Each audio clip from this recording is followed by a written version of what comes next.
जय हिमालय जय भारत। हिमालय लोग यूट्यूब चैनल में आपका स्वागत है और मैं हूं डॉक्टर हरीश चंद्र लखेरा। क्या आपको मालूम है कि भारतीय सेना में एक भेड़ भी एक सैनिक की तरह भर्ती होता है और आज भी एक भेड़, नर भेड़, वो भारतीय सेना में सैनिक की तरह तैनात है। जी हाँ, यह बात है गोरखा राइफल्स की और उसमें एक भेड़ वहाँ पे तैनात है और उसका नाम है चिंता बहादुर।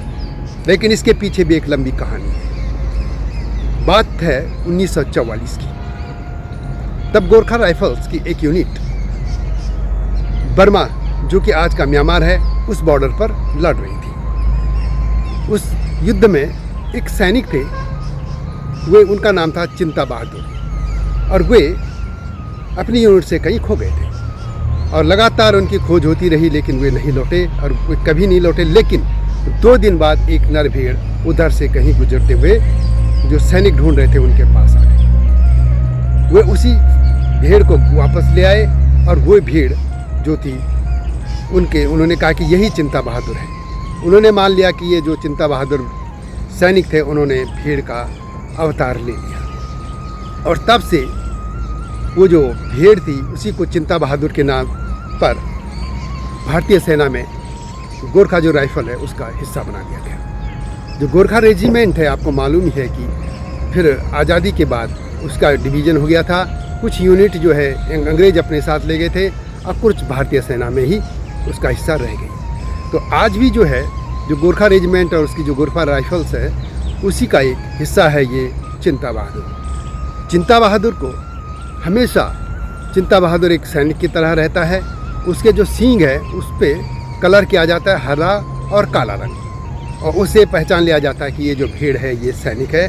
और उसको जब वो एक नर की, जब आमतौर पर जो होता है भेड़, उसकी उम्र जो होती है 9-10 साल की होती है। जैसे एक की मृत्यु होती है तो उसके बाद फिर दूसरा नर भेड़ उसकी जगह ले लेता है और जब वो ले लेता है तो उसको ही फिर चिंता बहादुर करके पुकारा जाता है। बाकायदा उसको ध्यान रखा जाता है, उसके सेवक भी होते हैं उसकी देखभाल के लिए भी, और वह जो है सेना में हवलदार के पद तक वो प्रमोशन पाता है। और जहाँ भी वो यूनिट जाती है गोरखा राइफल की, वो वहाँ पे उसको भी ले जाया जाता है। यानी यूनिट के जैसे भी उस यूनिट के लोग जाते हैं, जो सैनिक हैं, जवान हैं, उसी तरह वो भी जाता है और बाकायदा उसको उसी तरीके से रखा जाता है जैसे एक जवान होता है।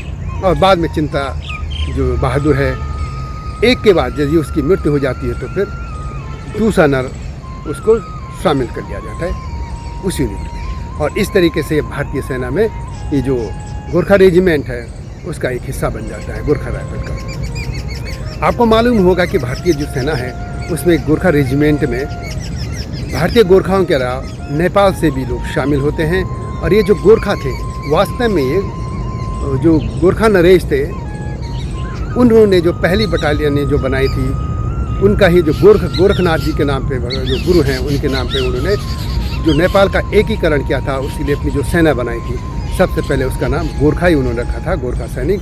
उसके बाद अंग्रेजों ने भी जब अपने यहाँ शामिल किया तो उन्होंने गोरखा रेजिमेंट उसका नाम रखा था। वो जो सैनिक उनके पृथ्वीनारायण शाह की सेना में शामिल थे, वे गोरखा ही कहलाए थे।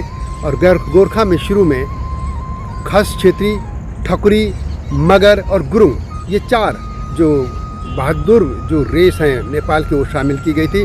बाद में और लोग भी इसमें शामिल होते चले गए और आज भी ये भारतीय सेना का एक महत्वपूर्ण हिस्सा है ये रेजिमेंट राइफल।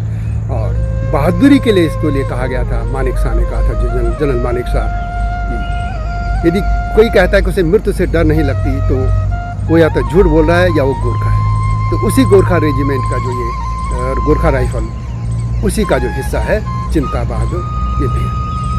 तो यह वीडियो कैसी लगी कमेंट में अवश्य लिखें और हिमालय लोग यूट्यूब चैनल को लाइक और सब्सक्राइब करना भूलना, नोटिफिकेशन की घंटी भी अवश्य दबा दीजिएगा। और हमारा न्यूज जो विश्लेषण है, समाचारों के विश्लेषण पर है हमारा जो चैनल, वो है संपादकीय, उसको भी अवश्य दीजिएगा। अगली वीडियो की प्रतीक्षा कीजिए। तब तक जय हिमालय जय भारत।